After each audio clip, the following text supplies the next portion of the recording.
Yeah. So now we are doing the next session of raising capital. So we are starting with bonds. Bond क्या होता है? Like bond is a security.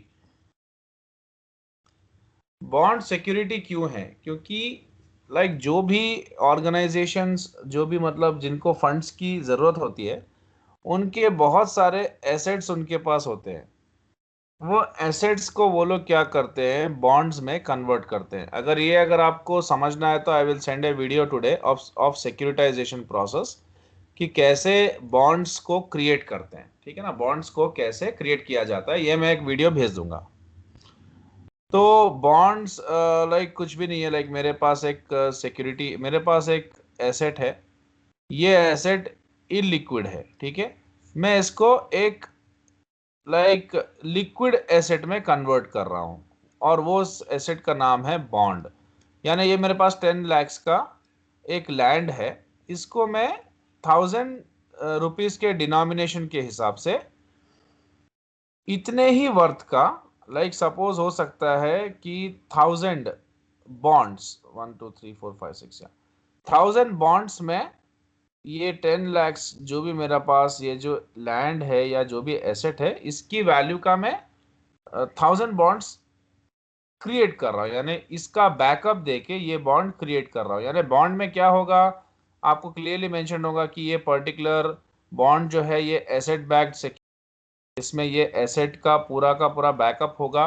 कल को अगर company default करती है security के ऊपर, तो वो इस पर्टिकुलर लैंड को बेच के आपको आपके पैसे दे देगी, क्योंकि वो पर्टिकुलर बॉन्ड इस लैंड को, इस लैंड के ओनरशिप को के तौर पे रिप्रेजेंट कर रहा है. यानी ये लैंड का एक प्रूफ बता रहा है कि ये लैंड को हमने इस पर्टिकुलर सिक्योरिटीज में डिवाइड कर दिया है. तो ये सिक्योरिटीज, अगर आपके पास 1000 रुपए का बॉन्ड है, मतलब आप वो 10 lakhs में उस पर्टिकुलर 10 lakhs के लैंड में 1000 रुपए तक के ओनर हो. तो ऐसे अगर मेरे पास 100 बॉन्ड है तो मैं 1 लाख का ओनर हूं इसमें. ऐसा होता है. कल को कंपनी डिफॉल्ट करेगी तो मुझे पैसे, वो लैंड बेच के पैसे देने पड़ेंगे. एंड ये बॉन्ड 5 years 10 years के मेच्योरिटी के होते हैं. And until and unless till they don't repay me my amount what they have taken, वो हमसे जो पैसे ले रहे हैं वो लोन के फॉर्म में ले रहे हैं. और loan, you know, when you take a loan, you have to mortgage, और आपको अपना आपको अपना एसेट गिरवी रखना पड़ता है. ये एक बैंक है. मुझे 1 लाख का लोन चाहिए, तो लोन के लिए वो मुझे क्या बोलेगा, आप अपना एक गोल्ड या एसेट के प्रॉपर्टी के डॉक्यूमेंट्स मेरे पास गिरवी रख दो. So if you he asks you to mortgage that. So when you mortgage it with them, so they will give you loan. और जब आप उनका पैसा उनको वापस दे देंगे, वो आपका एसेट आपको वापस कर देगा. वैसे ही कंपनीज भी हमें ये सिक्योरिटी देगी, ठीक है, इन्वेस्टर्स को, और सिक्योरिटी देगी एंड हमसे पैसा ले लेगी. और फिर उसके बाद क्या करेगी, हमको इंटरेस्ट पे करते रहेगी till the time they don't repay back the money what they have taken from us. और 5 years 10 years जो भी मेच्योरिटी वो हमसे टर्म्स एंड कंडीशंस में या एग्रीमेंट में हमसे जो भी एग्री करेगी कि we will pay you in 5 years और 10 years आफ्टर मेच्योरिटी, जिस दिन मेच्योरिटी डेट आएगा they will repay me all my amount what ever they have taken from me. तब तक वो मुझे 5 years तक का इंटरेस्ट पे करती रहेगी. तो ये मेरे लिए एक अच्छा इन्वेस्टमेंट ऑप्शन भी है, प्लस सेफ एंड सिक्योर है, क्योंकि कल के दिन कंपनी डिफॉल्ट, मुझे कोई प्रॉब्लम नहीं है, क्योंकि वो पूरे के पूरे एसेट का उतने तक का हिस्सा मेरे पास एज ए प्रॉपर्टी के टाइटल डीड के तौर पे पड़ा हुआ है. मतलब मेरे पास उसने गिरवी रख दिया है. नाउ बॉन्ड्स बहुत सारे होते हैं, international bonds, foreign bonds, euro bonds, different different countries के. अगर आप अपने कंट्री में इन्वेस्ट ना करना चाहें तो you can invest in different countries. वहाँ पर भी बॉन्ड्स इशू होते हैं और उनको यूरो बॉन्ड्स कहा जाता है. Euro bond is the international bond. Bond rating agencies give ratings to the bonds. इसका मैं आपको पूरा डिटेल दे दूंगा. ट्रिपल ए, डबल ए, ये बहुत अच्छे इन्वेस्टमेंट ग्रेड बॉन्ड्स होते हैं. मूडीज का, स्टैंडर्ड एंड पुअर का, दोनों का अपना अपना रेटिंग मैकेनिज्म है. ठीक है ना. आई थिंक ये हम लोगों ने कवर किया क्या इससे पहले. Dot Frank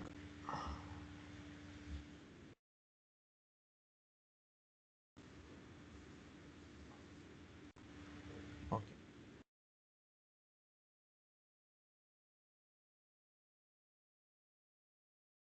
so you can C in this table like investment grade, ये सबसे बेस्ट बॉन्ड्स हैं।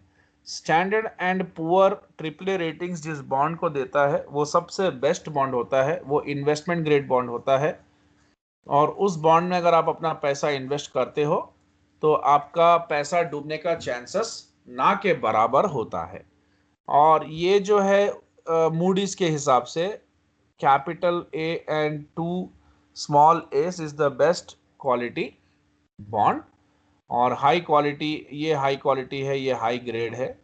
And extremely strong capacity, very strong capacity, like medium grade strong capacity to interest and repay principal.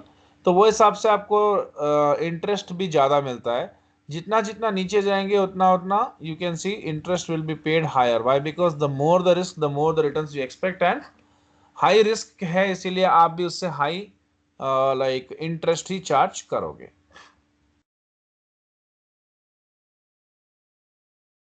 तो ये crisis वगैरह के बारे में मैं ऑलरेडी मेरे वीडियो में पूरा मेंशन किया हुआ है। आई will send the video today. Dot Frank act, मतलब ये बॉन्ड्स का क्या हुआ था, मतलब ये बॉन्ड्स का मिसयूज होने लग गया था। तो लाइक बैंक्स जो थे उनको जो भी पैसा चाहिए, in general they should, their job is to accept deposits and make payments, make like give loans. Okay, so suppose if I say something about a bank, ये एक बैंक है, ये डिपॉजिट्स एक्सेप्ट करेगा और पब्लिक को loan देगा, ठीक है ना। एंड ये मतलब डिपॉजिट्स तो इसको कम कम आएगा, $2000 के हिसाब से। लोन $1 million का आएगा।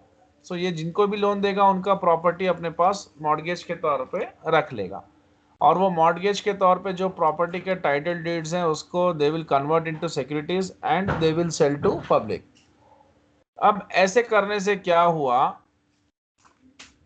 लाइक जब रिसेशन आया तो बहुत सारे लोग इन्वेस्टमेंट करने से पीछे हट गए बिकॉज उनके पास पैसा था नहीं। Like COVID-19 situation, you can take a perfect example whereby people are not having enough money to invest in the market. उनके पास पैसा नहीं है तो क्या इन्वेस्ट करेंगे, लोग अपना प्रॉपर्टी सेल कर रहे हैं, अपना बहुत कुछ मतलब उनका स्टेक्स पे लगा हुआ है। So you can't expect people to invest in such kind of scenario. तो वो जब बॉन्ड्स बिकेंगे नहीं तो इनको फंड्स कहाँ से आएगा, फंड्स नहीं आएगा तो ये जो लोन्स जो अप्रोच कर रहे हैं उनको कहाँ से देंगे। और ये बॉन्ड्स जो इतने भी टाइटल डीड्स है ऑलरेडी बॉन्ड्स में कन्वर्ट हो चुके हैं, तो बॉन्ड्स के टेकर्स कोई नहीं है। And like the same video in details I have already explained about all this process, तो वो मैं आपको भेजूंगा, you can check that out. But रफली बता रहा हूँ। सो अब ये लोन्स देना मुश्किल हो रहा है एंड जो ऑलरेडी लोन जिनका दिया हुआ है वो भी, ये लोग, इनको ओवर कॉन्फिडेंस था बैंक्स को कि हम ऐसे सिक्योरिटीज़ को, जो प्रॉपर्टी के टाइटल डीड्स हैं जो बैंक के पास मॉर्गेज है उनको हम लोग कन्वर्ट कर सकते हैं एसेट बैक, मतलब मॉर्गेज बैक सिक्योरिटीज़ में। बट जिनको भी इन्होंने लोन वगैरह दिया है उनका सिक्योरिटी लेके, उनका क्रेडिट वर्थिनेस भी प्रॉपरली चेक नहीं किया है, वहाँ पर एक रिस्क लिया। एंड सेकेंडली ये सब प्रॉब्लम्स हुआ था 2007-2008 में, लेमन ब्रदर्स का स्कैम हुआ था बहुत बड़ा, इसमें वो डूब गया। एंड सेकेंडली मार्केट में रिसेशन आने से प्रॉपर्टी के वैल्यूज भी गिर गए, तो जो मॉर्गेज इनके पास है इसके वैल्यूज मार्केट में गिर गए, प्रॉपर्टी के वैल्यूज। तो प्रॉपर्टी के वैल्यूज गिरने से फिर क्या हो गया, वो प्रॉपर्टी को ऑक्शन करेंगे तो भी कम पैसा आ रहा, वैसे भी बैंक्स को बहुत लॉस हो गया। एंड ये पूरा मॉडल जो है ये फ्लॉप हो गया। This was called originate to distribute model. In general banks को ये रिस्क नहीं लेना चाहिए, ओरिजिनेट टू होल्ड मॉडल के बेसिस पे ही लोन्स देना चाहिए। Originate to hold is nothing but यहाँ पर डिपॉजिट्स लिया, यहाँ पर लैंड के डॉक्यूमेंट्स लिया, यहाँ उनको लोन दे दिया, अगर है तो दो नहीं तो मत दो। ये एक्स्ट्राऑर्डिनरी क्रिएशन के चक्कर में बैंक्स को बहुत सफर करना पड़ा।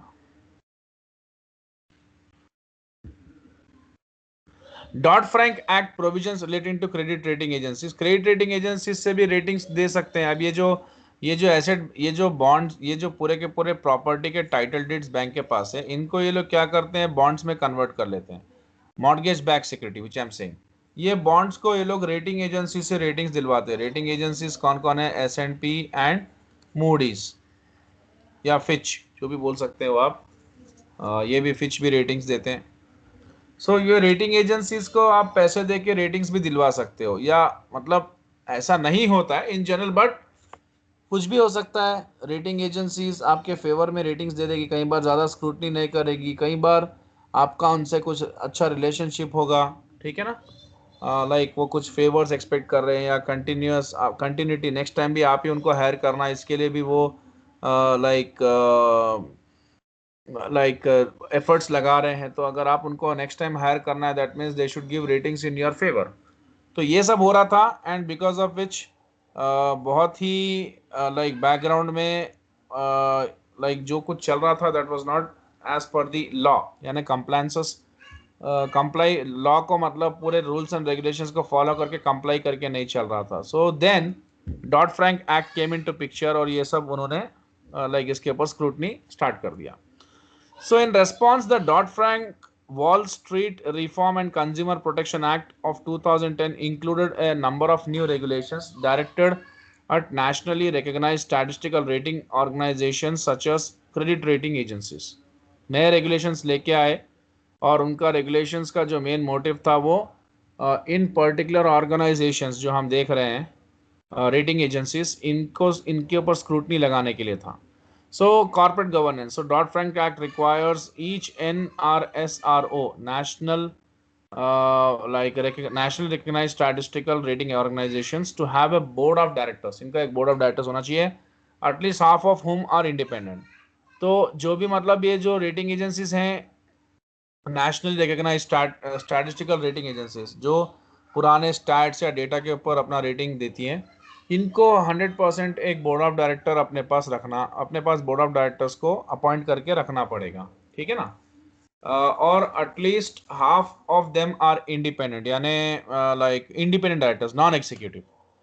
तो the board of directors is charge with overseeing the NSRO's implementation of internal controls regarding policy and procedures for determining ratings, and also compensation and promotions without organization। मतलब rating कैसे हो रहा है, मैकेनिज्म कैसे हो रहा है, रेटिंग किस तरीके से दी जा रही है, ये सबको वो लोग देखेंगे। The board is also charge with overseeing management of conflicts of interest through implementation of appropriate policies and procedures. मतलब रेटिंग्स में कोई गड़बड़ ना करे, ये भी देखना है उनको। Internal controls, each NRSRO is required to maintain a documented effective system of internal controls for determining ratings. यानी इनका खुद का एक इंटरनल कंट्रोल सिस्टम होता है रेटिंग्स देने के लिए। ऐसी रेटिंग्स नहीं दिया जाता, वो पूरा का पूरा बैकग्राउंड चेक करना, क्रेडिट वर्थिनेस चेक करना, जिनके भी प्रॉपर्टी के डॉक्यूमेंट्स बैंक के पास होते हैं, या रेटिंग्स के लिए सबसे पहले background check is very important, due diligence is very important. पूरा चेक करके जो बेस्ट है उसको देना है, नहीं तो नहीं देना है। So each NRSRO is required to maintain a documented, effective system of internal controls for determining ratings. The Stock Exchange Commission is charged with requiring that each NRSRO prepare an annual report regarding its controls. The report must include an attestation by CEO that describes the responsibility of management for establishing and maintaining the system of internal controls for determining ratings.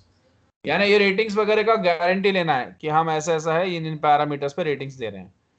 फिर compliance officer, हर NRSRO जो agencies हैं जो statistically recognized है, is required to designate a compliance officer who is organizationally independent, यानी वो independent होना चाहिए। The compliance officer can not perform credit ratings और पार्टिसिपेट इन मार्केटिंग और सेल एक्टिविटीज। ओके, एंड वो देखना है उसका काम सिर्फ कंप्लाई कर रहे कि नहीं कर रहे, कोड ऑफ एथिक्स या जितने भी रूल्स एंड रेगुलेशंस को कंप्लाई कर रहे कि नहीं कर रहे, उसका कोई काम रेटिंग एजेंसीज के और क्रेडिट रेटिंग्स देने से रिलेटेड नहीं है। Now in 2014, SEC adopted new rules to enhance the governance of rating agencies, protect against conflicts of interest, and increase transparency to improve the quality of credit ratings and increase credit rating accountability. The rules implemented the requirements of Dodd-Frank Act. मतलब इसमें कुछ changes लेके आए और उसको और crisp बनाए। The Dodd-Frank Act also established a new office within the Stock Exchange Commission, the Office of Credit Ratings. Office of Credit Ratings was charged with administering the new SEC rules and with conducting an annual examination of each NRSRO and issuing a public report. In addition, the Dodd-Frank Act required every federal agency to review its existing regulations.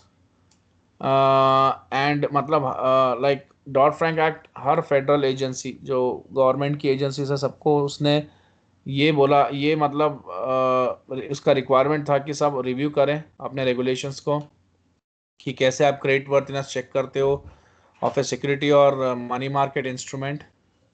The federal agencies were directed to remove any requirement of reliance on credit ratings and to substitute it with standard of credit worthiness. मतलब आप सिर्फ ratings के ऊपर ही मत जाओ, credit वर्थिनेस भी check करो. किसको बोला? फेडरल एजेंसीज को. यानी रेटिंग एजेंसीज अगर रेटिंग दे देती है तो इसका मतलब ये नहीं कि आपको स्क्रूटनी नहीं करना है. You should also scrutinize and do the background verification and background check. इसको रेटिंग देता है. Yes. So the agencies were directed to establish uniform standards of creditworthiness for their use. एक स्टैंडर्ड बना दिया, उसके हिसाब से उनको रेटिंग्स देना है. हेलो. अच्छा सर, ये हेलो हेलो हेलो. हाँ बोलिए सर. हेलो. हेलो. हाँ बोलिए सर. वो क्या बेसिस पे रेटिंग दे रहा है सर? क्या स्टैंडर्ड बनाया एग्जैक्टली? सर स्टैंडर्ड के डिटेल्स नहीं है, बट क्रेडिट वर्थीनेस के ऊपर वो जा रहे हैं. क्रेडिट वर्थीनेस मतलब सामने वाले का जो पुराना ट्रैक रिकॉर्ड होगा पेमेंट्स का. जैसे क्रेडिट वर्थीनेस का मतलब वही है ना सर कि पुराने, इससे पहले तुमने जो भी मतलब लोन लिया है, आपने सारे के सारे अपनी लायबिलिटीज को क्लियर रखा है, कभी चेक बाउंसेस नहीं होने दिया है. ये सब तो क्रेडिट वर्थीनेस दिखाता है सर कि हम आपको एक रेटिंग कैसे दें, कैसे भरोसा करें. पुराना अगर आपका ट्रैक सही रहेगा तो देंगे ना सर. Okay okay okay. ये सब इंटरनल कंट्रोल्स में आता है. इंटरनल कंट्रोल्स पे. हाँ. Okay okay. एक्सटर्नल रेटिंग तो एजेंसीज देते हैं सर. इंटरनली तो आपको भी कंट्रोल करना पड़ता है ना. इंटरनल कंट्रोल में तो पूरा ऑर्गेनाइजेशन ही आ जाता है हाँ. सर. ऑर्गेनाइजेशन आपकी क्रेडिट वर्थीनेस चेक करता है और एक्सटर्नल एजेंसीज भी रेटिंग्स देते हैं, दोनों भी होता है. ओके. तो स्टैंडर्ड्स के डिटेल्स नहीं है, बस बेसिकली क्रेडिट वर्थिनेस के ऊपर बात हो रहा है. डिटेल्स नहीं है सर, बस बेसिकली क्रेडिट वर्थीनेस के ऊपर. जैसे एक बैंक है, मेरा सिबिल स्कोर तो बैंक के पास रहेगा सिबिल रिपोर्ट से, लेकिन बैंक मुझसे भी तो पूरा वेरिफिकेशन के लिए डॉक्यूमेंट्स लेगा ना सर. Okay okay okay. हाँ. फाइन. एक लोन देने से पहले सिबिल स्कोर मैटर करता है, उसको भी कंसिडर किया जाता है और सारे हमारे पुराने जो रिकॉर्ड्स है उसको भी बैकग्राउंड वेरिफिकेशन चेक में देखा जाता है. Yes yes. वेरी अब नाइस. जैसे हाँ मतलब क्योंकि उनके पास वो चीज के जानकार लोग होते हैं ना सर. Okay okay. अब जैसे मेरे को प्रॉपर्टी खरीदना है, उसका लीगल ओपिनियन में लेके आ गया, बैंक के पास लेके गया, लोन दो. बैंक बोला वो लीगल ओपिनियन नहीं चलता, मेरा लॉयर देखना पड़ता.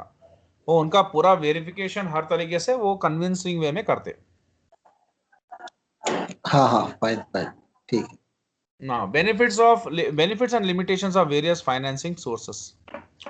So all of the benefits and limitations of various sources of financing need to be considered by management of company in determining the company's best mix of capital.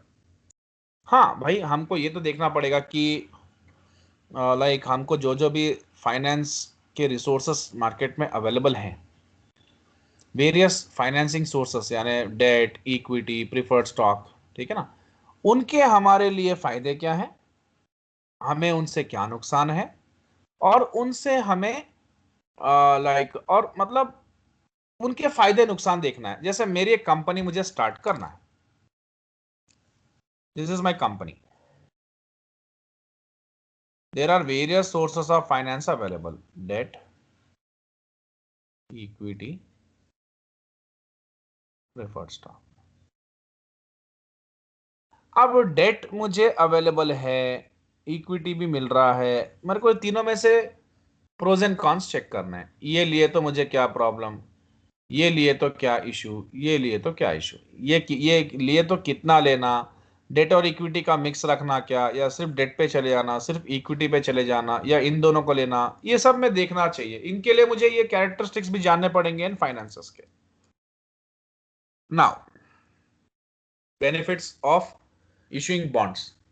Bond issuer has no loss of control or ownership. The holders of the bonds are not owners. Bond issuer जो होता है, कोई company होता है, has no loss of control और ownership, मतलब bond issuer है, इसका कंट्रोल कंपनी पे रहेगा ही रहेगा। सिर्फ ये अपने एसेट का बैकअप बना के आपको बॉन्ड इश्यू कर रहा है। जरूरी नहीं है कि एसेट बैक्ड बॉन्ड्स ही होते हैं दुनिया में, कमर्शियल पेपर्स होते हैं। कंपनीज के ट्रैक रिकॉर्ड के हिसाब से कंपनीज अपना कमर्शियल पेपर भी देती है, यानी उनका गारंटी क्या होता है कि उनका अर्निंग, स्टेबल अर्निंग्स, एंड उनका आज तक हमेशा सबको टाइमली पेमेंट करना एंड डिफॉल्ट नहीं करना। तो वो अपना पूरा बताते हैं कि हमारे पास इतना रिजर्व है, इतना पैसा है, ऐसा। तो वो बिलीव करके टाटा अगर कमर्शियल पेपर लॉन्च अगर इश्यू करता है, पीपल विल टेक दैट।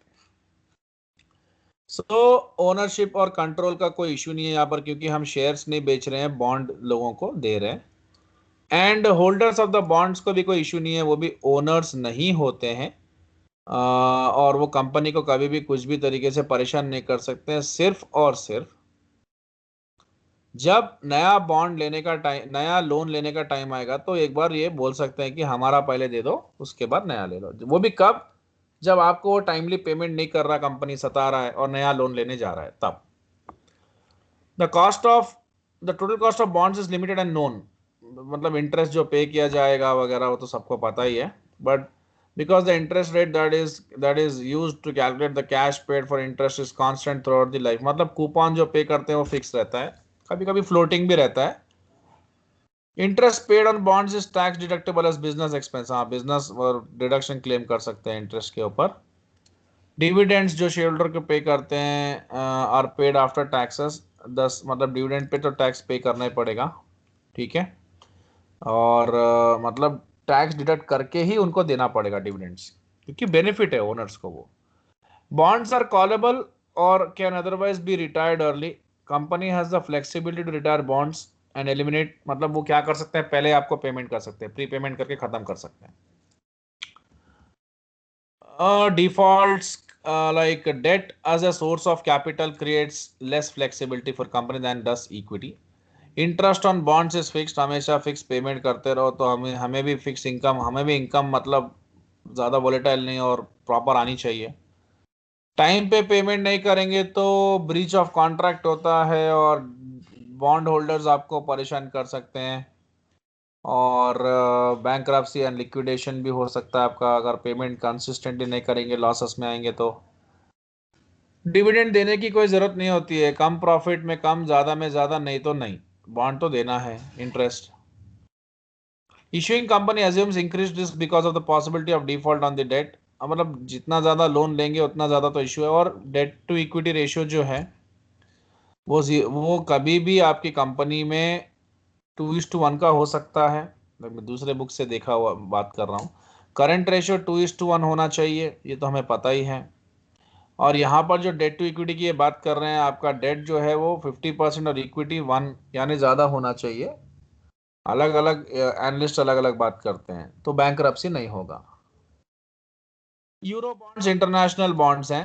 अगर आपको आपकी कंट्री से पैसा नहीं मिल रहा तो आप इंटरनेशनल इन्वेस्टमेंट कर सकते हो। ये इन्वेस्टर के पर्सपेक्टिव से है। आपकी कंट्री में कैपिटल अवेलेबल नहीं है तो दूसरी कंट्री में बेच के आप बॉन्ड्स को फंड्स रेज कर सकते हो, ठीक है ना। जहाँ पर आपको एडवांटेजेस लगता है, जहाँ पर आप अपना बॉन्ड बेच सकते हो, जैसे अमेरिकन डिपॉजिटरी रिसीट्स है, एडीआरस, इंडिया में बिकते हैं, खरीद लो आप। तो like they allow an issuer to choose the most advantageous country in which to offer its bond based on most favorable interest rates and regulatory constraints. For a United States company, a euro bond may have lower cost than a domestic bond because it is outside the direct control of US monetary authorities, and कम सस्ते में मिल रहा है। Euro bonds are not usually subject to taxes or regulations of any one government, and that they make it less expensive for an issuer to borrow in euro bond market than in other debt markets. यानी कोई regulation भी लगता नहीं इनके ऊपर, international है तो taxes का भी कोई इशू नहीं रहता है। इशूअर क्योंकि आपकी कंट्री में टैक्स मतलब वो जो यूरो बॉन्ड है उनके ऊपर पहले तो आपकी कंट्री का रेगुलेशन नहीं लगेगा एक गवर्नमेंट का, and they may make it less expensive of for an issuer to borrow in euro bond market, क्योंकि टैक्सेस तो पे नहीं करना, ठीक है ना। जो भी इंटरेस्ट आप अर्न करते हो उसके ऊपर तो टैक्स पे करना, उस पे तो आपको इंटरेस्ट इनकम पे टैक्स पे करना है, लेकिन इश्यूअर टैक्स डिडक्शन क्लेम कर सकता है, वो उसके फायदे का है, ठीक है ना। लेकिन कई बार आपको बहुत सारे चार्जेस, ये चार्जेस बहुत सारे मतलब हिडन चार्जेस भी रहते हैं। So euro bonds are not usually subject to taxes और रेगुलेशंस ऑफ एनी, मतलब यूरो बॉन्ड्स जो भी आप इशू करोगे उसके ऊपर जो भी लोग इंटरेस्ट कमाएंगे उसका टैक्सेस वगैरह वो लाइक कोई भी एक गवर्नमेंट तय नहीं करती है, and that may make it less expensive for an issuer to borrow in euro bond market, मतलब वो उनके लिए आसान है, लोगों को इंटरेस्ट पे टैक्स पे करने का जरूरत भी नहीं है, तो वो ज़्यादातर इसमें आएंगे अपना पैसा लगा देंगे। Issuer can choose to denominate euro bond in water currency they wish, internationally जहां विश करना है, जैसे करना है, जैसे भी उनका विश एंड विल है, जो भी करेंसी में कर सकते हैं। मल्टीनेशनल कंपनीज ज़्यादातर इसको लेती है। Euro bond market is generally available only at large issues, छोटे मोटे इश्यूज नहीं, $50 million और उससे ज़्यादा की कंपनीज ही इशू करती है, लार्ज कंपनीज उतने तक का इशू करते हैं बड़ी companies. Issuer may be expose to foreign exchange risk, वो तो रहेगा। Debt is not match against an asset in the same currency, वो भी है।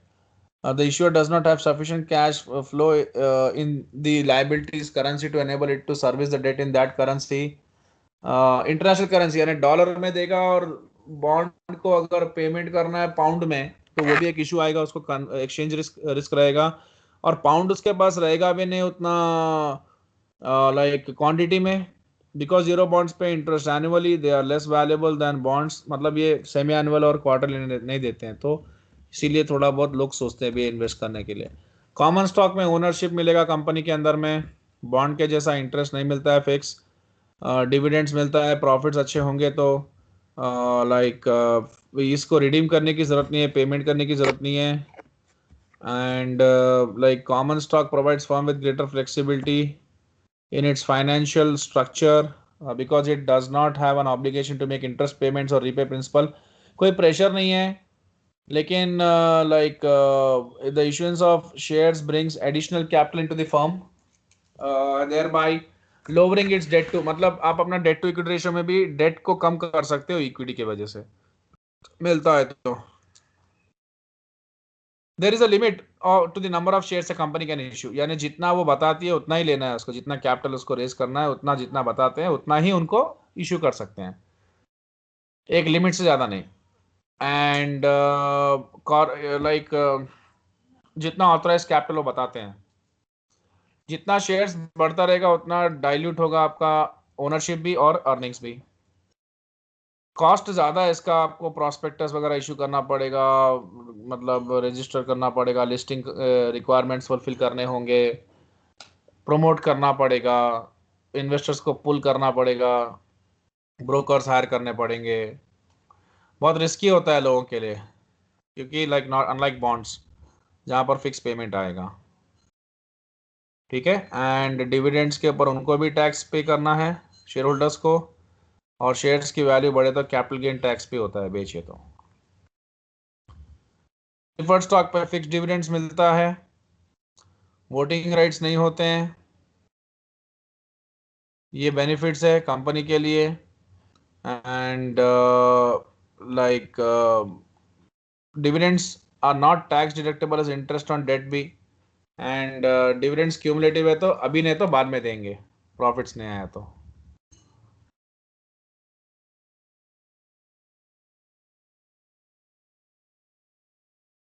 Next financial markets.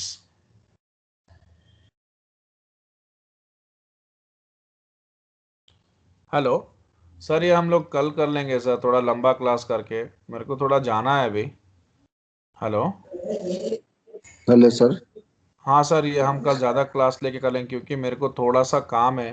मैं बताता हूँ आपको, एक सेकंड सर।